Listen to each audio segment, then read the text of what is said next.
Gear up and be ready to enter the water in 20. That was the call I heard from Victor, our team leader, as I stood on the rear deck of the research vessel Adriatic Lass, the chilly wind and biting sea spray of the Atlantic hitting me in the face as I stared out at the dark blue waves crowned with white caps. Above my head on its tether dangled a yellow submersible, the restraints holding it in place letting out small, soft creaks of protest as she shifted with the ship bobbing up and down in the waves, only kept in place by her anchor. I turned and looked out over the opposite side of the ship. As we were about 300 miles offshore, I couldn't see land, but I knew just over the horizon to the north lay Nantucket Island, to the west, New York City. As I looked back towards shore, a particularly nasty gust of wind slammed into my back, sending a shiver straight up my spine. I quickly flipped the collar of my coat up to protect myself, then looked around me at the others gearing up. "Mitchell, you'll be going in the submersible this time. Due to your hand," he called again, striding over to check on the 4 scuba divers who were being assisted into their twin tanks and weight belts. I glanced down at the bandage on my right hand and sighed heavily. Of frigging course I had to hurt myself right before the voyage, I thought miserably. Any injury is detrimental when you're on the job. When you're a professional scuba diver and underwater surveyor, it's disastrous and can bench you. I'd been looking forward to this trip for months, feeling as giddy as a kid in a candy shop with a $20 bill scrunched up in his hand. But when I distractedly looked up from fetching a late-night snack due to my wife, I'd ended up with my hand slammed in the door of our vintage refrigerator. I'd despaired that I'd be forced to just stay topside, letting the others have the adventure I'd waited for almost a year. But luckily for me, Victor knew how badly I wanted to go, and so had convinced Jake, our resident submersible pilot, to swap out for me, at least on the first dive. The submersible, nicknamed the Halibut by the crew, lowered down until it sat on the deck, allowing me to, rather delicately, climb up and slide into the single-man cockpit. To say it was a cramped space would be understating it. You barely had room to breathe in this thing with all the gauges and pipes everywhere. It was a place that, if you had claustrophobia, would have been more or less hell. I heard someone else climb up the side and turned my face up to find Jake's smiling face staring down at me as he began to pull the overhead hatch closed. "Don't have too much fun down there," he called to me. "Remember to save a little bit for me." I laughed. "Don't worry, bro, I'll make sure to let you at least get the first look at the rusting propellers." He laughed at my quip, quickly flipping me the bird in a good-natured manner before closing the hatch and sealing it. Shaking my head and still chuckling to myself, I slipped into the seat and buckled myself in as I felt the winch begin to lift me off the deck. I felt a slight sense of dizziness as it rocked back and forth, watching the deck slide away under me and be replaced by the waves. Then it began to be lowered into the ocean. The rocking intensified as the halibut bobbed up and down in the waves like a cork, and I took a deep breath, fighting off the slight feeling of seasickness which had begun to creep up on me like a predator. 2 safety divers swam over to me, unhooking the submersible from its tether and making final checks to be sure the outer hull was in safe condition. One of them formed his hand into the OK sign, signaling that I was good to go, and I mirrored his gesture as I slipped on my headset. "Halibut to control. All final checks have been made. We are ready for descent," I said into the mic. A short crackle of static filled my headset, and then I heard Victor's voice greet my ears. "Halibut, this is control. You are go for descent. Enjoy the trip." "Copy that," I replied, then reached out and pulled a handle to my right. The sound of the submersible's ballast tanks emptying filled my ears, and with a last look at the cloudy sky over my head, I slipped below the waves. Instantly, the dizzying feeling left me, and I felt a growing sensation of happiness flow through me. I'm home. Ever since I'd been a child, I'd been in love with the ocean, and I'd felt more at home when I was in it, and especially underwater, than I did on land. It was why I'd worked to get my oceanography degree from Florida State, and then spent another couple years getting certified for deep water diving, both as a submersible pilot and a diver. I'd excelled at my studies so greatly that a private research and surveying corporation, which I won't name, hired me as soon as I graduated, I spent years diving on shipwrecks and other archaeological sites. By the age of 33, I'd already visited the wrecks of the Titanic, the Lusitania, and countless others. But the wreck I was heading to now had been one of the ones I'd looked forward to the most. I looked at the depth gauge near the small porthole window to the outside. "Passing 50 feet, I said into my mic. Only about 200 feet to go, I thought. The light had already begun to fade from the surrounding ocean, and I felt a small pang of excitement and fear shoot through me. Some people may find venturing into the depths of the ocean where little to no light can reach utterly terrifying. For me, it was an adventure I looked forward to every time. I loved seeing the deep ocean creatures swimming past my window, loved the sounds of being far down. Because sound travels farther in water than air, you can hear the call of a whale hundreds of miles away, and the sound is equal parts haunting and beautiful. And, contrary to popular belief, underwater is not silent, especially in a submersible. You can hear the sound of the current rushing by outside quite often. It almost sounds like what I imagine the winds on another planet to be like to hear. I tapped the mic. "Victor, you mind if I put on some music to keep myself company while I head down?" There was another burst of static. "No problem at all, Mitch," I heard him say. "Just don't play it so loud you can't hear me. The divers are in the water and they'll be beginning their descent in 10 minutes. I grinned. "Copy that. I'll be waiting for them down there," I said, then turned to a small wall-mounted yellow boombox to my right. As I watched the depth gauge pass 100 feet, I pulled a cracked CD case from under the seat and dropped the disc into the player. A few moments later, the small cabin was filled with the husky, seductive voice of Diana Dors as she began to sing Imagination. I leaned back into the seat, my smile widening. The golden age of Hollywood singer and actress was always my choice of soundtrack for my dives in the sub. I watched the gauges, then let my gaze flick over to a small black and white photograph of what I'd be seeing shortly. The Andrea Doria. The ship had been my unicorn, the one I'd wanted to dive on and see ever since I'd been a child and learned about her, and her sad fate. She'd been one of the more luxurious ocean liners in the Italian fleet, steaming back and forth from Europe to the US ever since she'd gone into service in 1953. That was until the fateful day on July 25th, 1956, when, during a passage through a particularly thick fog bank, she'd collided with another ship, the Stockholm. The Swedish ocean liner had been badly injured, but still managed to make it back to New York Harbor. The Andrea Doria, however, hadn't been so lucky. Having been struck at a 90-degree angle, and in a way which penetrated her fuel tanks and caused her watertight compartment system to fail, she'd listed severely to one side, and the following morning she'd floundered and slipped below the waves, all while being filmed and photographed by planes flying overhead. The accident claimed the lives of 51 people, 46 on the Andrea Doria and 5 aboard the Stockholm. It'd been the deadliest maritime accident since the Titanic. I thought about this as I listened to the music, Diana's voice shifting into roller coaster blues. It always gave me a bit of an eerie feeling, knowing I was going to a place which, for many, had been where their lives had been snuffed out. For a moment, the thought made the now dark ocean outside the porthole take on a slightly sinister atmosphere, and the childish part of my mind raced with images of slimy, shimmering monsters slipping through the depths, their mouths poised open to snatch anything unsuspecting in their path. I shook my head. "Get a grip, Mitchell. It's a shipwreck, not a haunted house, and not a horror movie." I glanced at the depth gauge. "Passing 130 feet, I said into the mic, then leaned towards the porthole.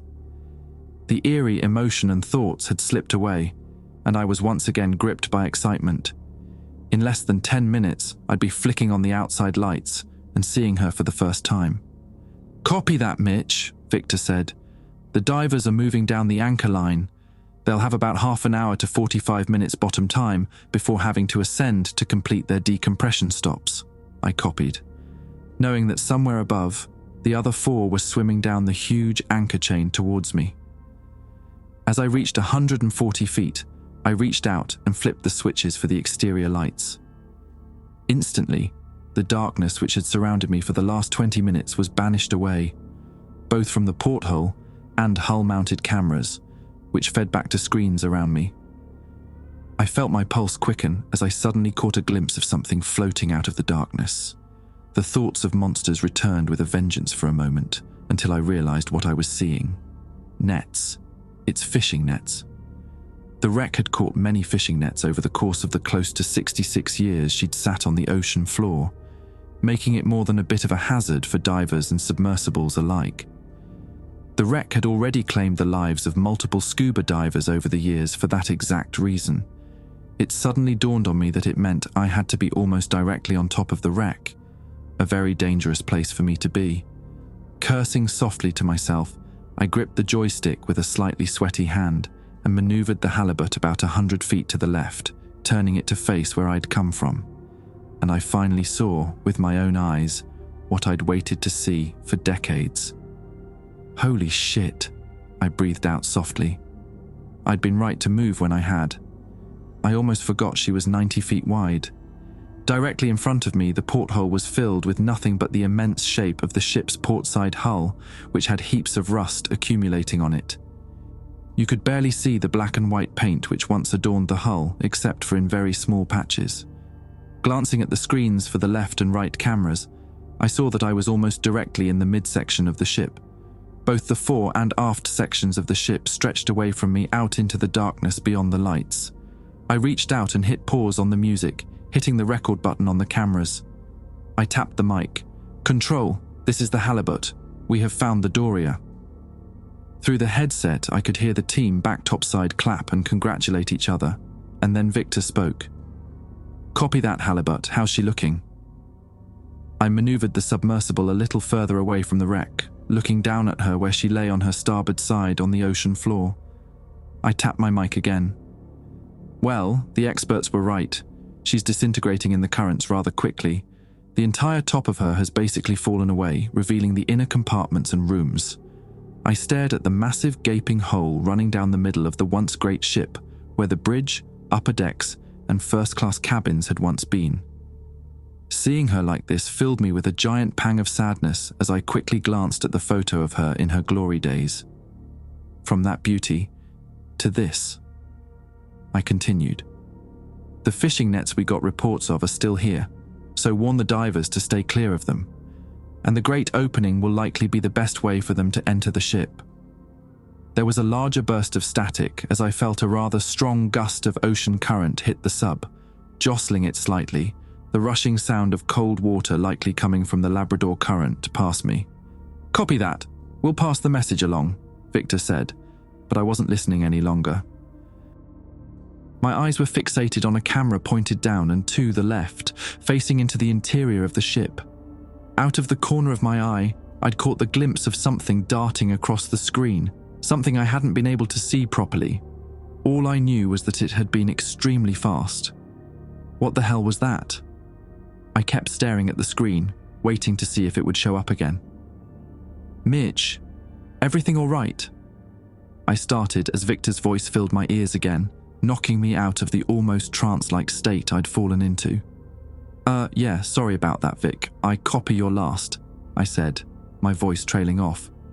"You sure?" His voice held a slightly concerned tone. I debated for a moment, not telling him what I'd seen, then decided to come clean. Keeping secrets down here could cost both myself and the divers soon to arrive their lives. "Yeah, just I swear I caught a glimpse of something moving through the wreck, closer to the starboard side," I admitted. "What did it look like?" he asked, sounding both curious and wary. "I honestly didn't see enough of it to know. It was just a quick flash and then gone," I replied. There was a moment's pause as I heard him talking with the others. Then his voice came back strong. "Copy that. The guys up here say that it likely was just a fish moving through the wreck, but keep an eye out for it again regardless." I was about to acknowledge him when I heard another voice cut through the speakers. "Control, this is Andrews. We've reached the bottom and can see the lights of the halibut off to our left." It was Bradley, the leader of the 4-person diving team, speaking through a microphone mounted in his mask. "Copy that, Andrews. Proceed to the sub, then prepare for entry to the wreck. You've got 20 minutes to work now." Unlike myself, the diving team only had a short time to stay at these depths. They had to ascend back to the surface slowly and stop at certain points, to make sure the gases formed in their bodies from being so deep didn't cause them to develop the bends, which could be fatal. Almost as if on cue, I saw the small lights of the 4 divers appear, followed by themselves as they swam into the range of the submersible's lights. "Enjoying the view, Mitch?" I heard Stephanie, one of the other divers, ask me over the comms. I shook my head, allowing a small smile to creep back on my face at the sound of excitement in her voice. "Even starting to go, she's still gorgeous," I admitted. "She's not what she used to be, is she?"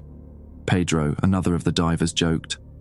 "I wouldn't book a first-class ticket on her now, that's for sure," said the final member of the diving team, Grace. "All right, enough with the jokes," Bradley said seriously. "We don't have much time." I saw him wave to me. "Mitchell, keep the lights on the exposed inner section," he said, gesturing with his hand. "We're going to enter now, and be back out in—" He checked the diving watch on his wrist. 15 minutes. I nodded. "Copy that, Brad," I said. "Be safe and enjoy yourself." I allowed a wistful tone to creep into my voice. "I wish I was going in with you guys." Bradley allowed himself a small chuckle. "As do I, my friend. As do I." And with that, they turned and swam away from the sub, towards the wreck. I watched them go, seeing them flick on more powerful lights as they reached the hulk. I saw them split into 2 teams of 2, one entering a passageway towards the stern section and another towards the bow. I tapped my mic. "Control, they're inside, starting the clock." I reached over and hit a digital timer, which began to count down from 15 minutes. "Copy that, Halibut," Victor said simply, then clicked off. For a few minutes, I was left alone, listening to the sound of a whale echoing off from somewhere much farther out to sea, along with the whirring of the sub's thrusters and the roar of the currents. Then I heard Bradley speak, his voice slightly muffled by the layer of static due to the ship's hull in the way. "Mitchell, Stephanie and I have reached what has to be a galley of some sort," he said with a tone of awe. "This place is incredible." I felt a pang of jealousy tear through me but bit it back. "Copy that, Brad," I said as I heard another voice come through the headset. "Mitch, this is Grace. Pedro and I have reached a passageway. We're going down a deck." "Copy that," I said. "Make sure to mark your path so you can find your way back." She acknowledged, then clicked off.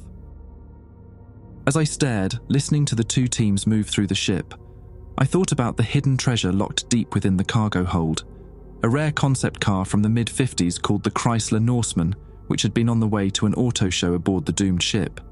It's probably little more than the rubber tires and metal shavings by now, I thought. As I daydreamed, I again caught a glimpse of movement on one of the cameras, this time from one facing to the right. It had been the same vague shape I'd seen before, but this one had seemed different somehow. I tapped my mic. "Hey Brad, did either your team or Grace's just stick their head out of one of the passageways?" I asked, hoping he'd tell me yes. But the answer I received was not the one I'd wanted. "Negative, Mitch. We're both deep inside the ship. Why?" I felt my pulse quicken slightly and swallowed. I tried to force it away, but the 2 appearances on the cameras had slithered underneath my mental defenses, making me feel as though insects had burrowed under my skin. I just thought I saw something on one of the cameras twice now, darting around in the wreck. I forced my voice to remain cool and calm. "Do me a favor and keep an eye out, all of you guys." There was a moment of silence. "Copy that, Mitch. Grace, you heard him. Keep an eye out." "Copy," I heard Grace say, her voice sounding a little worried. Sharks, eels, and other creatures love to inhabit shipwrecks. The last thing that needed to happen was for the guys to bump into one in a confined space. I looked at the clock. 9 minutes until they come back out, I thought with a bit of relief that time was passing so quickly. That's when I heard Stephanie's voice come through the comms. "Hey Mitch, did you see that down at the end of the corridor there?" she asked quietly. "No, I didn't," I heard him answer. "I swear I saw something looking out at us from a doorway or something," she said.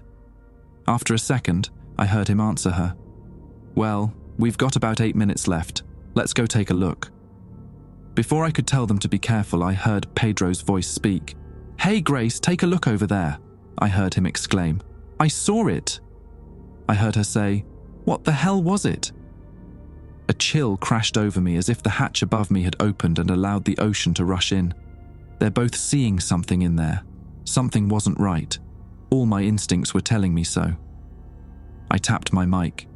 "Control, this is the halibut. Both Brad and Grace's teams are seeing something in the ship but are unable to make out what it is."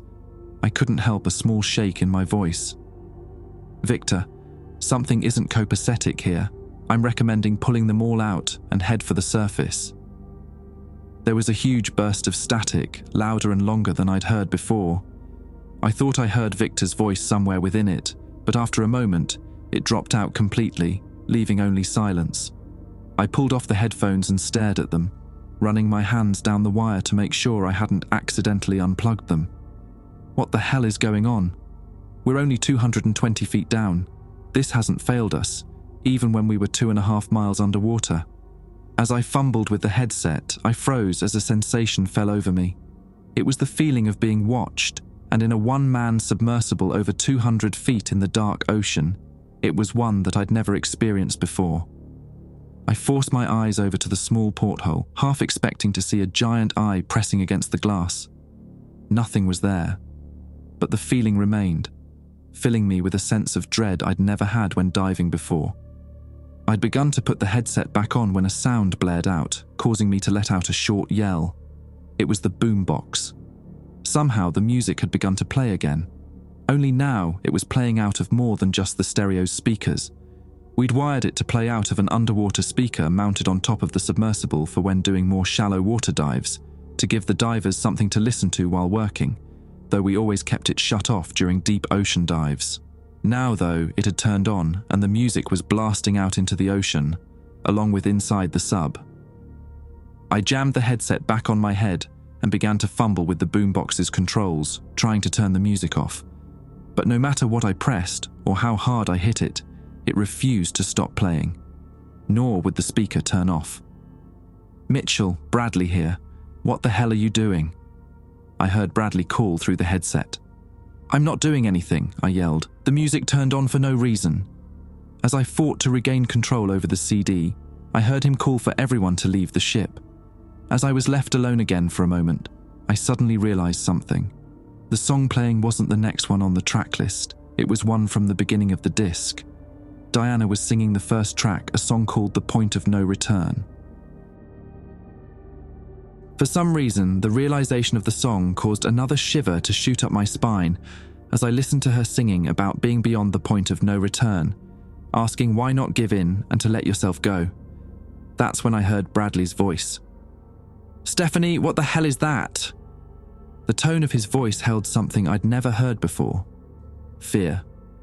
The man was an experienced ex-Navy diver, someone who'd done underwater combat. He'd never lost it over anything, not even a pack of aggressive Humboldt squid off the coast of California. To hear him palpably afraid made me feel beyond terrified.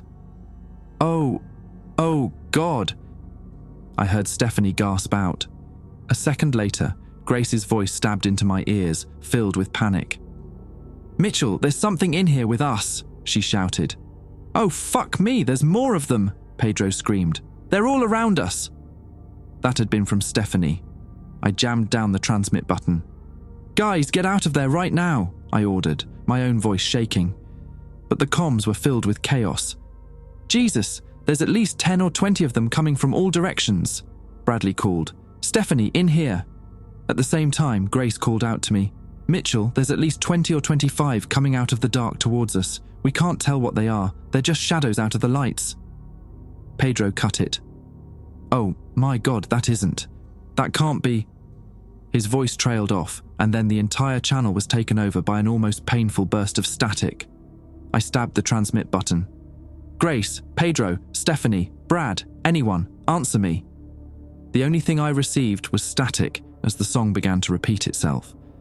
I put my hand to my mouth, feeling horror like I'd never felt flow through me. I've got to try the surface again. I reached for the switch to swap over to the surface channel again, when multiple ear-piercing sounds assaulted my ears. As I listened to it, I felt the blood in my veins freeze into ice. It was the sound of my 4 co-workers, my 4 friends, screaming. They were all screaming at the same time, each wail overlapping the other. All of them sounded as though they were being tortured in the worst possible way. It was the most horrific, pained sound I'd ever heard.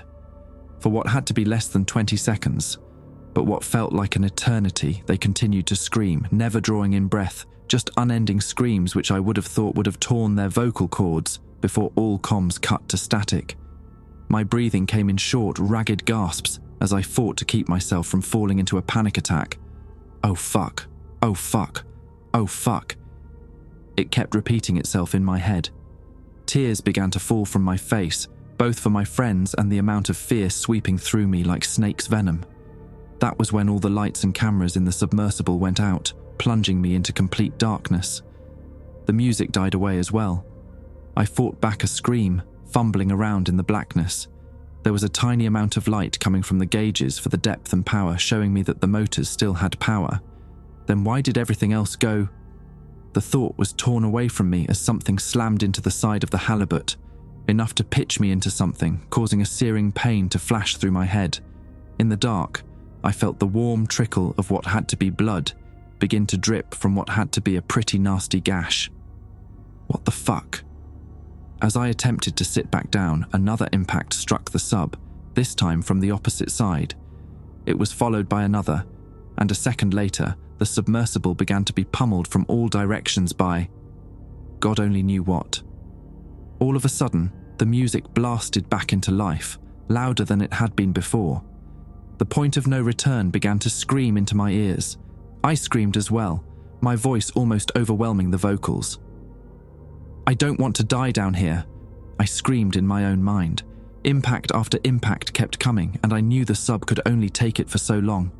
After enough, it would implode, and along with it would go me.